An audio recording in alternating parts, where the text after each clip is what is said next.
then what is your property value, and who is going to remember you? And you need that notoriety for you to even be electable. You have to have familiarity of face, familiarity of voice, and familiarity of message. People have to relate with who you are. Morara, not to belabor, it's still. I'm trying to see beyond the me Morara and beyond Morara. I hear what you're saying about strategy, etc. There's also room to read the room, sometimes to scale, sometimes to be extremely collaborative. I'm just putting it out there. It still sounds very, very centered. I understand that in order to have a political stand, you do need to show yourself. But do you also feel, and have you sat with yourself to think through room to be extremely collaborative, room sometimes to even scale back and let other people speak to the cause and not always have yourself there?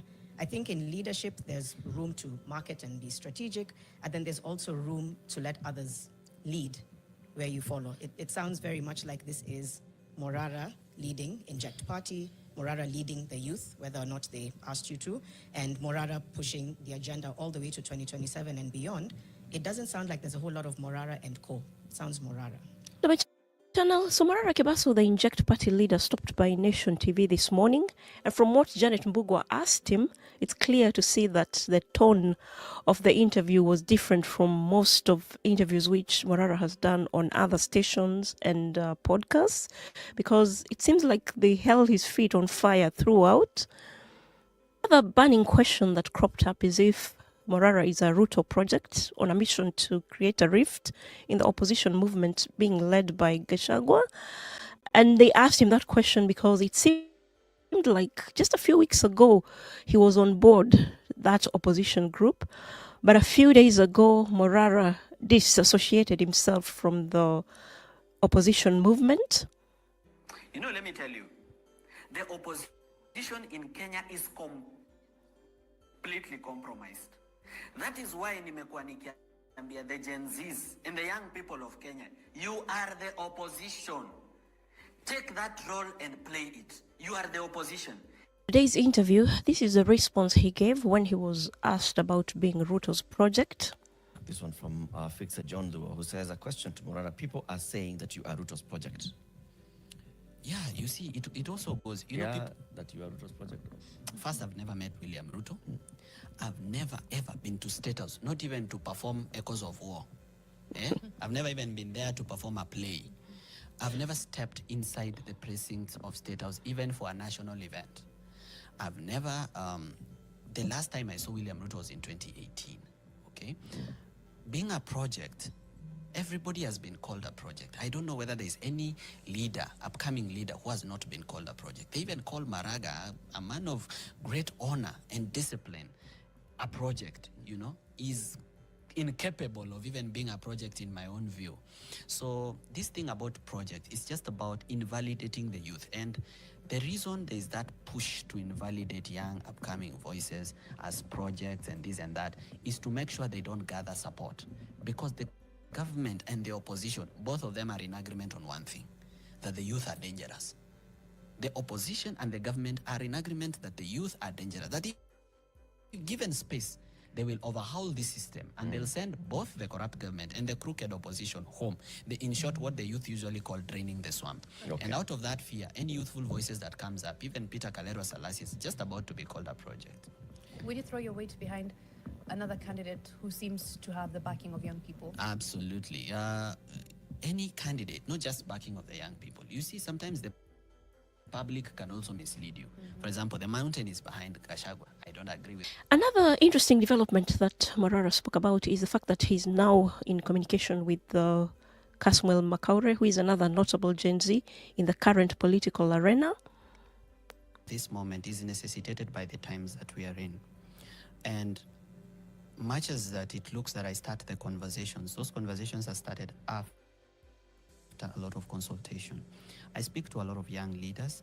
Caswell, in spite of him having crossed over to the government side and ODM side, we talk regularly. It never ends a week before we talk. I talk to young parliamentarians. I know for this week I've spoken to Honorable Mkunji.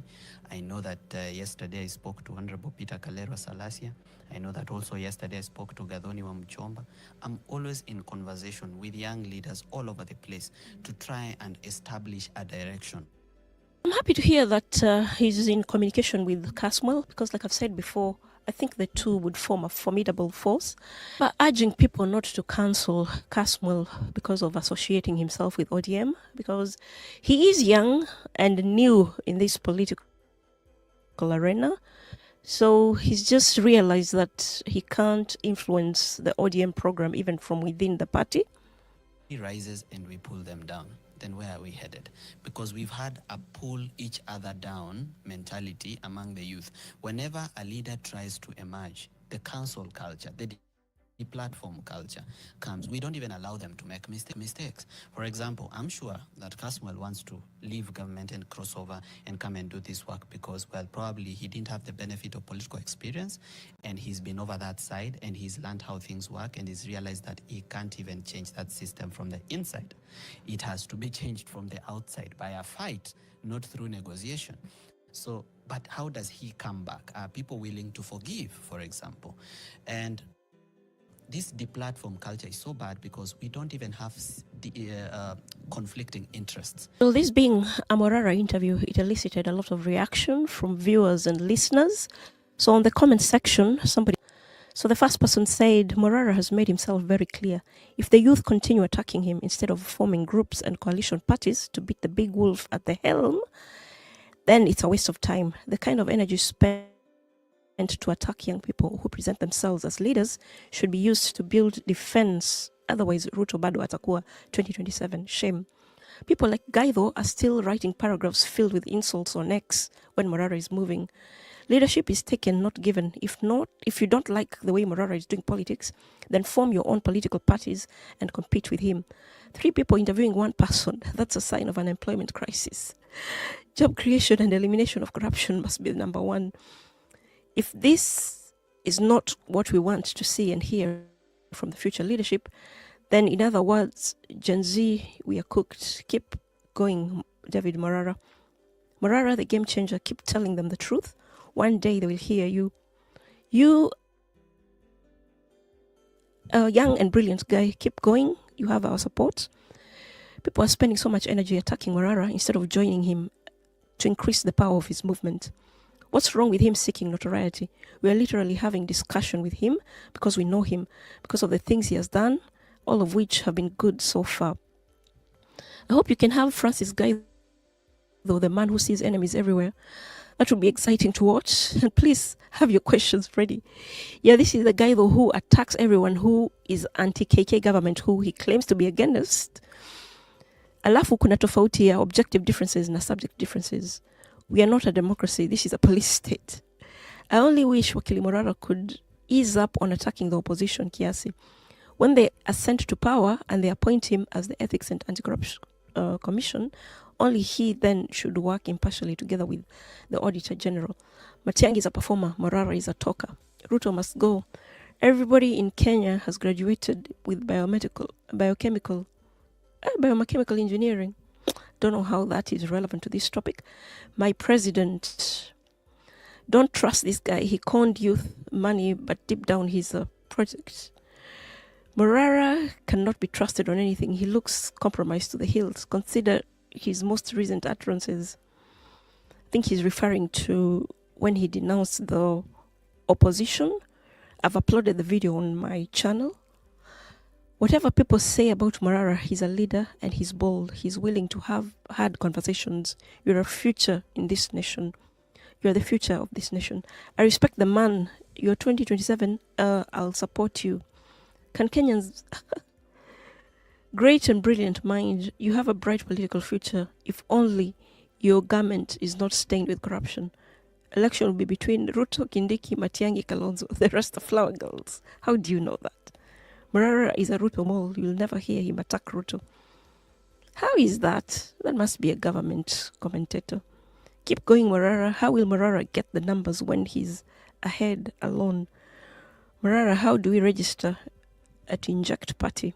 The important issue that cropped up in this interview is how the young people attack activists like Boniface Mwangi, Hanifa, and Shakira, which is such a shame because by doing so, they're self-cannibalizing. And the only person who is going to benefit from the clash amongst the young people is the legacy politicians, who will continue having their way unless the young people who want real change unite for a common cause, which is creating a better Kenya. So that's my 2 cents on the issue. So just comment your thoughts below. I'm going to link the full video as well for those who want to get the full context. Like and share this video. If you're not subscribed to my channel, please consider doing so. Thank you for stopping by, and I'll see you on the next one. Bye for now.